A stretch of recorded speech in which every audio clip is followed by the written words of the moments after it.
કેમ છો? મારું નામ ડૉક્ટર પારુલ શાહ છે. હું સાયકોલોજિસ્ટ, ગ્રાફોલોજિસ્ટ, વર્કશીટ ડિઝાઇનર અને ફોનિક્સ એક્સપર્ટ છું. હું ઓથર છું બુકની, જેનું નામ છે empower with BLA phonics 1 and 2.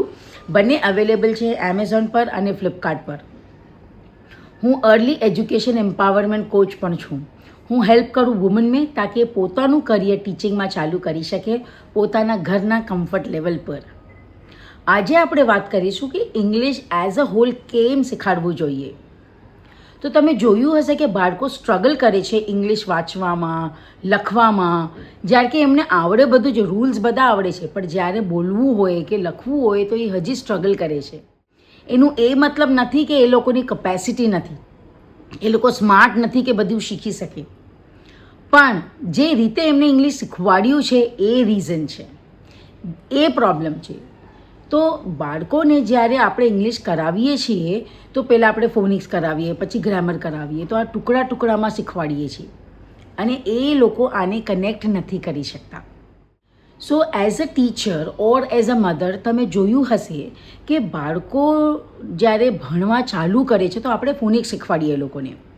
Phonics help કરે છે રીડિંગમાં અને પોતાની સ્પેલિંગ બનાવવામાં.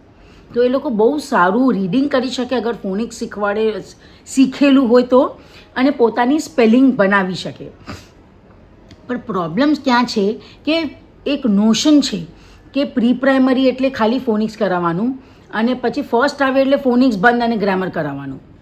તો શું થાય કે પ્રી પ્રાઇમરીના જે 2-3 વર્ષ છે એમાં ફોનિક્સના ખાલી સ્ટાર્ટિંગના થોડા લેવલ્સ જ કરાવી શકીએ છીએ આપણે, અને પછી પ્રાઇમરીમાં તો ખાલી ગ્રામર કરાવવું હોય તો જે હાયર લેવલ ઓફ ફોનિક્સ એ બિલકુલ રહી જાય છે. એટલે બાળકો રીડિંગમાં અટકી જાય છે, કેમ કે એ લોકોએ હાયર લેવલ ફોનિક્સના તો કર્યા જ નથી. તો એક લેવલ સુધી જ એક રીડિંગ કરી શકે છે, એના પછી રીડિંગ એ લોકોને નથી ફાવતું. ગ્રામરના રૂલ્સ એ લોકોને બહુ સારી રીતે આવડે છે, as a rule, as a theory બહુ સારી રીતે આવડે છે, પણ જ્યારે એનું એપ્લિકેશન હોય તો એ નથી કરી શકતા, કેમ કે રીડિંગ વાંચી જ નથી શકતા. સેન્ટેન્સનું ગ્રામર કેમ કરશે? અગર એ લોકોને આપણે કહીએ કે આ સેન્ટેન્સમાંથી નાઉન કાઢો, પણ સેન્ટેન્સ જ ન વાંચી શકે તો એ નાઉન કેમ અંડરલાઇન કરશે? સો અગર આપણે એ લોકોને પ્રોપરલી ફોનિક્સ ગ્રામર શીખવાડીએ તો એનાથી શું થશે કે એ લોકો પોતાના સેન્ટેન્સ પ્રોપરલી લખી શકશે, અને એ જ માત્ર એક પ્રૂફ છે કે એ લોકોને ઇંગ્લિશ પ્રોપરલી શીખવાડેલું છે.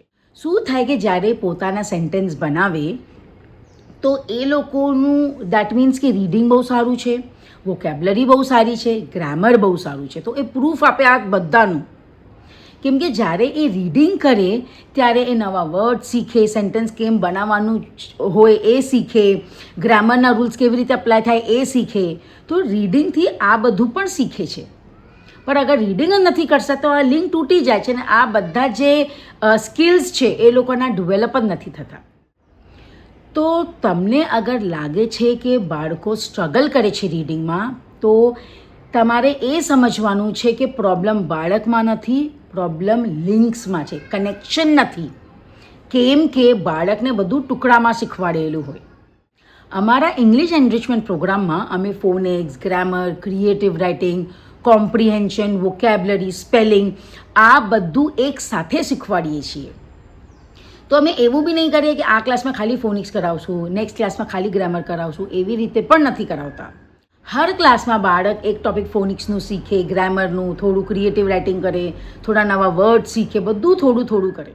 બધા સ્કિલ્સ એવા હોય કે ધીરે ધીરે બાળકો શીખે. એક સાથે 10 વર્ડ હું આપી દઉં ને હું કહું કે આજે આપણે ખાલી વોકેબ્લરી કરશું તો એ બાળક માટે બહુ ડિફિકલ્ટ છે.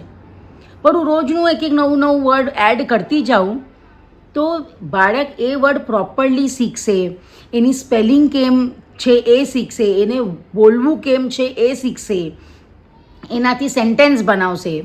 પછી જ્યારે કાંઈ લખવાનું હોય તો નવા જે 2-3 વર્ડ શીખેલા હોય એ યુઝ કરશે, જે પાસે જે લખવાનું હોય.